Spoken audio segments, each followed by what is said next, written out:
I get people reaching out and texting me a lot. I want to start a podcast. Then I ask, why are you starting the podcast? They have a good enough a reason. But sometimes you know that this reason is not sustainable. For how long can you keep, having a conversation about, you are in the podcast game. What do you think in the midst of people wanting to enter, it's almost becoming a saturated space, How do correct podcasts set apart, or whoever is entering into the field set themselves apart from, in any industry, you need more to make it an industry, right? So the music industry, there are more artists, there are DJs, there are several people that play the part to make it an industry. Podcast is quote unquote new thing. We need more podcasts. As a matter of fact, we need a lot more to be able to make the impact that we want to make. Otherwise, if some of our friends, neighboring countries jump on it faster than we do, we'll be lost. So we need that so that the Apples and the Spotifys can now come in and then look at the ones they want to fund, and then so that we can grow the industry. I don't look down on that at all.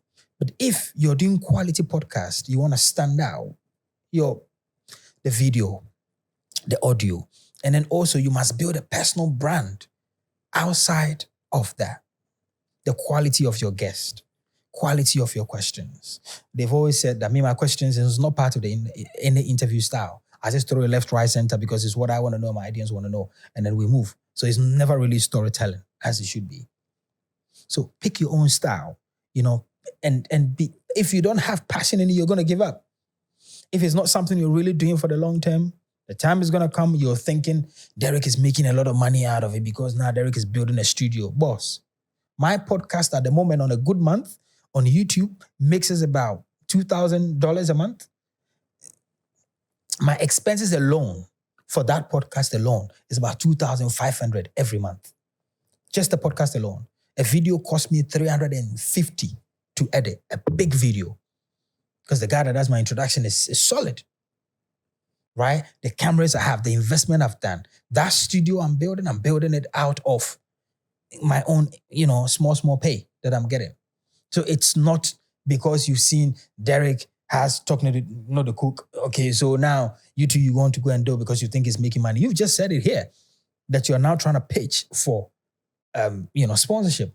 So people are just looking at it as I'm going to be able to make money out of it. But at the moment, right now, there's no money in it in Ghana. Right now, there's no money in it. So if you're not in it for the long haul, don't do it. Now, one of the questions most people ask me, is it because I'm a lot more younger and my audience are a lot more younger audience, people keep asking me, how did you get a guest? How did you get Derrick? How did you get all the, So, in fact, when I introduced you to Loretta early on, this morning I told her that, Derrick, he said, Derrick, So how do you also get big guests on your show? Yeah, so Hayford here does a lot of work, and I've got Monica as well, who's just recently joined us, and myself. And yeah, it's just between the three of us, myself, Monica, and then also sometimes recommendation from other guests as well. But it's difficult. Mine is probably very difficult because of the type of brand we're trying to build. We're trying to go for really upscale, and then we drop down a little bit, then upscale, but 70% of our conversations must be really upscale. So that's difficult. It's very difficult. There are some people who tell you, yeah, we're coming, then we don't. Do you get guest counseling sometimes? Oh, yeah. That's why today, I need to say this. Today, when the weather was being funny, I sent Hayford a message and said, look, tell Derrick that we will still come regardless. Wow. I told him because I know how he feels. Yeah. That sometimes when it's raining, you feel, so I just went, let's go with a bigger car and then let's just go. I've had guests like, Wadamaya came to me when it was raining. He came in an umbrella. Kenneth, Japan, Ken. Ken, He came when it was raining. So I've had guests who have come through for me. Yeah. They really came through for me. Other times you get a little broken and sad, but or maybe they should have just communicated earlier. I have a model. You see, my model is completely different. If I don't get a guest, I'm going to do a monologue. Okay. I try and implement that. Yeah, I've done a few monologues. Yeah, monologue, because I have the business experience. This is what I do for a living. right? So I can put a camera in front of me and then give you mindset tips, give you the things you need, And then if I can I can even just bring in lessons from other episodes. Yeah. And you can also repurpose other episodes as well. We haven't done it yet on the video yet, but Yao is gonna put something together Solid. very soon. I have listened to a lot of podcasts, guys.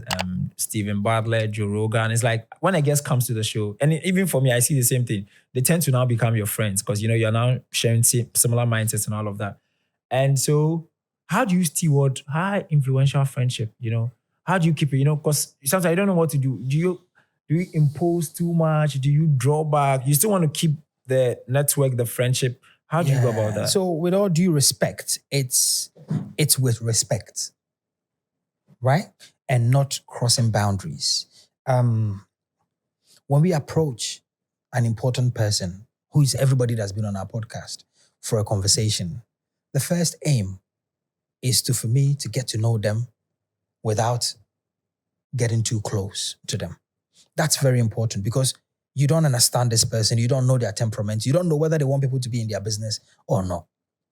Once we establish that, sometimes we have a conversation on the phone before the podcast. When I first started, we used to do lunch or breakfast before the podcast. Wow. I don't push myself on people with respect because every guest I've had is very important to me. If I understand that messaging that person, I don't get quick response, I retract. I'm not very pushy on them. I make sure that I respect their boundaries and I don't abuse the relationship. I don't ask them for things. And this is the problem with people, right? Somebody will come on your podcast, they make friends with you. The next minute, Charlie, I need this money. No, I'm not. And I think maybe that's why it's also propelled the podcast to where it is today, because people see that this guy is not in for any funny business. I call you, pick up the phone once, but you don't pick up the phone again, I'm not going to bother you. But I respect them a lot. And I try to keep my boundaries as well. Do we become friends? Some of them. There are some conversations that we've not released, we will not release. There are some conversations as well that after the conversation, we felt that we did not get it right. Maybe my questioning was not great. My research was not good enough, so I did not release it. The ones that we become friends, we actually do become friends, and it's marvelous. Wow. Yeah. I listened to Stephen Bartlett, and he said the same thing, that he's had some guests come on like 4, and he felt the conversation was substandard. And so he wasn't going to release it, But what happens if, and for him, he had to eventually apologize to the guests. We apologize for spending hours. Some of them fly and come back. Yeah. I mean, because of his audience, especially for your audience, these are high-class business people. Yeah. What happens if you're not releasing an episode? How do you, settle it out with the guest? It's so some of the instances we've had, it's just a conversation. I pick up the phone and then I speak to them that there's been some mistakes on, either the edit side, or my questioning was not powerful enough, or, the lighting. We had some issues in the studio. So for that reason, we have to come back another time. And I don't try to make it happen too quickly. I leave it for some time because usually when they come back again, it's more powerful. We've had people who've come back. Yeah, we've had people who've come back again and it's been amazing. No, I had a guest, and I'm asking because, now I'm learning from you. You are in the game. I had a guest come on the show. For the first time, she opened up about a very big phenomenon she had never shared anywhere. Felt like a very good episode. I even enjoyed it, got to know her personally. Then when she got home, her family's related to politicians, and the family lawyer just felt that. They asked her some of the things she said. So I decided, okay, I'll not release those. So if she didn't feel comfortable saying certain things, I just cut that part and sent it to them. They reviewed it with the family lawyer. They just felt was going to cost the man his political whatever. So we had to not air the episode. Yeah. And it was a very good episode. Yeah. And I've been torn between, should I bring her back? I was fearing that perhaps if I bring her back, she will be more measured. She will be, in fact, part of it was the reason why we decided I will not even do any personal. We just stick to, How I didn't know that if the guest comes back again, it will probably No. Usually when they come back again, it's a lot more powerful. But you see, the best conversations are the ones that are not too rigid. As a matter of fact, I think one of my best conversations has been Dr. Charles Yeboah, the recent one I released. It's been one of the best conversations. Very open, very, look, he gave it his all. He gave it his all. But we also have processes in the studio. We have methods that we follow. So it's not very easy for you to now come and say you don't want us to release it. We have methods, and I can talk to you about that later. Great. How have you kept momentum? Borrowing from your podcast, yesterday when I was checking, your first episode had 831 views. Your most popular episode with the Maya, 221,000 views. 80 episodes, 80 videos have been uploaded. I mean, we're new. I think we're around 25 or 23 videos.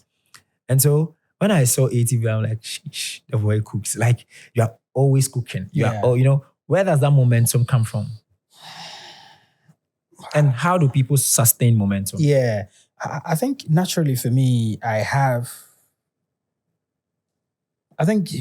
sometimes I say this usually comes probably because of the family I came from.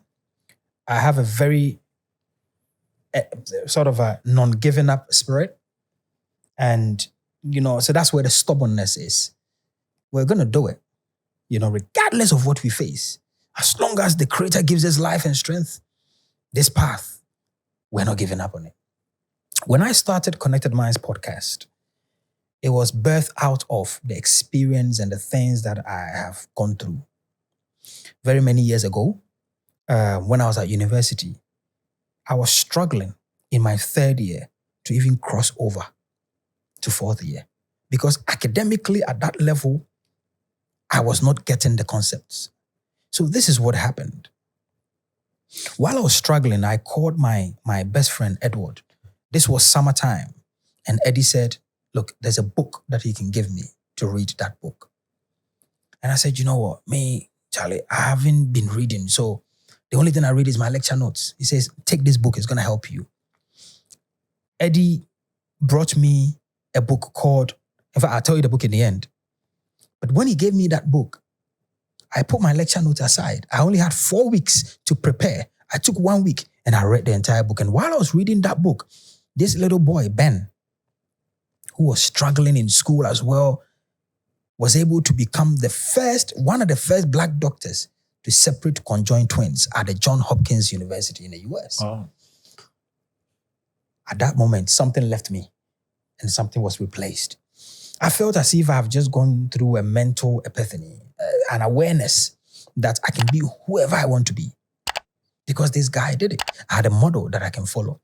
As a matter of fact, summertime, everybody had gone home and I didn't even have a place to stay. So the place I was staying, a little place, I had to borrow that place from Priscilla, one of my uni mates, for 4 weeks to stay there just to prepare. I'm telling you, I was able to pass that exam and pass my pharmacy registration first time. Oh. Just because of that awakening I got. In fact, what even tops it off is that by the time I finished that university, I had an exact plan for my life and the business I wanted to do because of that awakening. You see, this is the reason why I started Connected Minds podcast. That everybody within you, there is a seed of greatness. Everybody. Whether you choose to water that seed, nurture that seed, for it to grow, for other people to pluck from, that is your own problem because that is the purpose of free will. That is the purpose. Connected Minds then, came about. What better place to do a podcast to uplift the youth than in Ghana? Because this is where I'm from. Okay, let's do it in Ghana. I launched the podcast on the first week of January. But this is what really happened. I recorded 3 months worth of content before I released that podcast. The studio was set up, spent so much money, put it together. Started calling people that I know. Let's have this conversation. In the beginning, I knew exactly where I wanted to go. My production team were like, oh, boss, can you just do entertainment? They will give us the tracks. And then I said, look, the man is on a mission. Let's keep going. We will get there. But remember, 16, 17, 18, 19, what I spent my time doing the most was learning internet marketing. How to sell to people on the internet through Google ads, Facebook ads, YouTube ads, Instagram ads, Facebook Metaprint. I learned a lot of this on YouTube and Udemy. So I know exactly how to place a product in front of the right people. Connected Mind is nothing but a product of people's input, and then also the amazing team that I have, incredible team that I have, young people who are they're incredible. And saying that, look, everything that I have learned from traveling from here to there to business, I want to share that with people for them to have that same epiphany that I had at that time in that room when I was reading Dr. Ben Carson's book, Gifted Hands. These hands, definitely gifted. Why you shouldn't give up? In fact, why do people give up? People give up because the pain that they are going through is not strong enough. You see, you have pain on this side, trauma on this side. If that is big enough, it will push you towards your dreams and your goals. The emotions you feel, every morning I wake up and I'm feeling these young boys that work with me, I want them to become great too. These children that I've birthed, I want them to become great too. Every single person that listens to me, should they allow themselves change this? They need to become great too. They may not become as great as the Nelson Mandelas, or we go into the business people, the Mark Zuckerbergs, but they will not have to chase trotro from age 15 to age 60. That can change by virtue of you listening to the wisdom of somebody that has done it before. I am a testimony of how positive words, clarity thinking, and intense focus can change people's life. Oh, I like that. So the pain should be strong enough to push you to, you know. Say we say a commodore. Yeah. Say a commodore, you go and find food. A commodore. Do you understand? Yeah. Yeah. I like that.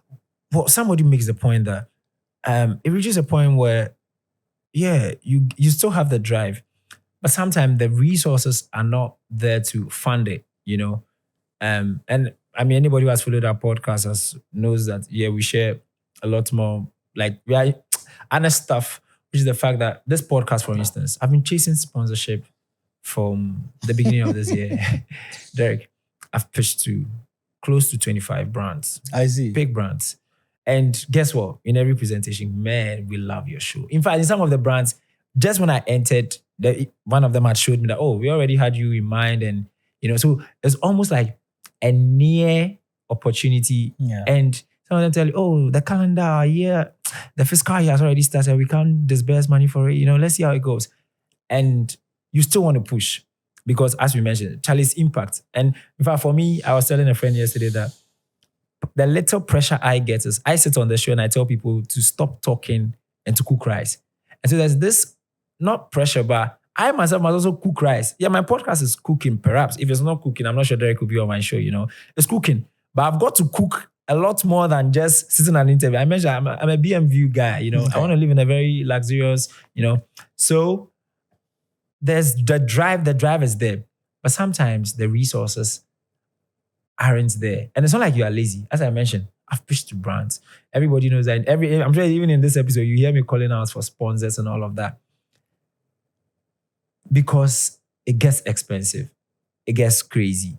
And I don't want to start or stop only because I didn't have resources. And so we're gathering little numbers and all of that. How do I still keep my head afloat? If you start thinking about, for example, movement. I want to move from point A to point B. And your only vision and your dream is to move from point A to point B. But you are not thinking of, I want a Rolls Royce to take me from point A to point B. You will get to point B. Let me explain it again. If all you want to do is to move. Yeah? You want to move from here. You want to go to Kumasi, for example. You just want to get to Kumasi.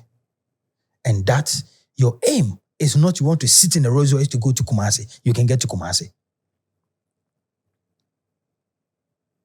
Are we there? Right. Sometimes we just need to understand that there are baby steps that will take us to where we need to be. But we are a bit too much ahead of ourselves in the vehicle that we want to use to get there. Okay. Your podcast, for example, if I was to give you a quick tip, you can start using affiliate links. Amazon affiliate links. Fantastic. I've been doing Amazon affiliate links. Oh my God. I've had that account for almost 10 years because I've been doing this online marketing for a long time. So just go to Amazon, create affiliate links. Tell your viewers in the conversations, look, on this podcast is sponsored by Talk About the Product. I'm going to put the link here. Forget trying to, the vehicle is the problem. If it is money you need, just focus on what do you want to use the money for. That's all. I want a camera, not I want money to buy a camera. I just want a camera. The means is already there to get to the camera. But your problem is, I want a Blackmagic 6K camera. Now, stupid pressure on top of you. You just want clothes to wear. You don't want a Balenciaga. You don't want a Prada. Just clothes to wear. That's all. I want this podcast to make me X amount. The means, the vehicle. How are we going to get there? We can use affiliate links. We can connect with other brands that have products. We tell them for free. I'll put the products on. I'm just going to put a markup of 10% on top of it. If the customer buys it from my link, I'll come and buy it for them. And I can give you tons of ideas on how you can monetize the podcast. Tons of ideas. But the problem is, for me, my approach is different. And maybe because I have the resources, but I'm not going to stand in that boardroom. Yeah. And people say, oh, it's a bit arrogant. And say, look, the path I've been on, the processes I've been through, and what we've done by God's grace to get to where we are, we understand a lot of things. So if you haven't been through the journey that I've been through, don't throw judgments. But all I'm saying is that change your vehicle. Okay. I started my podcast with a lapel. No. After 6 episodes, and at the time we had not even released it, then somebody said, I think you need to get one of these show mics. At the time, to be fair, I didn't even know about the show mics. He sent me a link and then I bought one. Then we kept improving. I used to shoot my phone, my phone and my wife's phone were part of the cameras we were using. At the time, I had not even released it. And then something dawned on me. Nah, brand consistency. Let's get 5 cameras. Sometimes, people are certainly not lazy. But you see, in the world of business, if you're not thinking smart, you are thinking lazy. Because there is smart thinking, systems thinking that makes things happen. It's different from hard work. So yeah, I'm releasing every day. And then also on top of that is, the reason why people don't see growth is because they are consistent without experimentation. You see, what grows any business, any brand, is the fact that, especially online business, is the experimentation part of it. And I can say this in Twi. Say, Debia, would you know? Now what now share way in one direction. Ahaya na share no. Debia babatna na share, and a lot of our people behave like this. It's annoying. Debia babatna hankwa no share. Dio na no ye. Until tin who say enhwe haka krampo. No who say the vision way different. No, she answered, no, this vision and that vision is different. So This is probably going to be better. At the moment you start doing this, there's a new improvement. Something else is happening in your consciousness.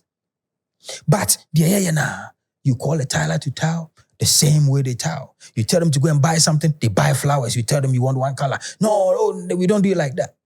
Look, boss, if those things are not fixed, Derrick, most people can't see growth in anything they do. And they will think, say, oh, I'm working, but the money is not coming. No. No, you are not thinking about what you're doing. You are just working. That's hard work. And on the Bible can't say Jumadin. And no, okay. And see, the smart thinking is you must experiment. You must be open. You must allow other people to pour into you. These boys you're seeing here, the Hayfords, the Yaos, the Siames, the Arabs, my wife, Eddie, and all these people, they contribute to this podcast. We have conversation, Charlie. Who's the next guest? What can we do? How do we have meetings? We talk about this. And these people are much younger than I am, apart from Eddie. Much, much younger. But we are set in our ways, set in the way we do things and set in the way we think. And that is the awakening and that is the open-mindedness people need to travel to go and see. That is what they need to go and travel to go and see. Because when you come back, you realize that one-sided and one-way thinking, nah. Can you imagine that when God created this planet and some people wanted to travel from Egypt to this land, to Israel, to this, they were using what? Camels and stuff. Yeah. They had just said, that's all we are going to do. We will not do anything. Then the two brothers came and said, no. This is already available in the pamphlet that God created and placed in the garden. It is already in there that we can move across worlds faster than the camels are. So this is what we are going to do. We'll think. Then somebody came and said, no. The way these boys did it is great. We will better their idea. Today, do you think that same aircraft they started, you could have traveled with that to New Jersey today? You see, understand what I'm trying to say? Man is a thinking being. Man is a creative being. The purpose of man is to evolve, to grow by virtue of this and collectively, not in isolation. Wow. I'm excited. And I just want to say thank you for the tips you've given me. I'm going to implement them. One of the things I do is that when people I really value, and success is simple, find somebody who is executing it. Take the principles, execute it. Yeah. You likely see the same results. Yeah. Grateful for that.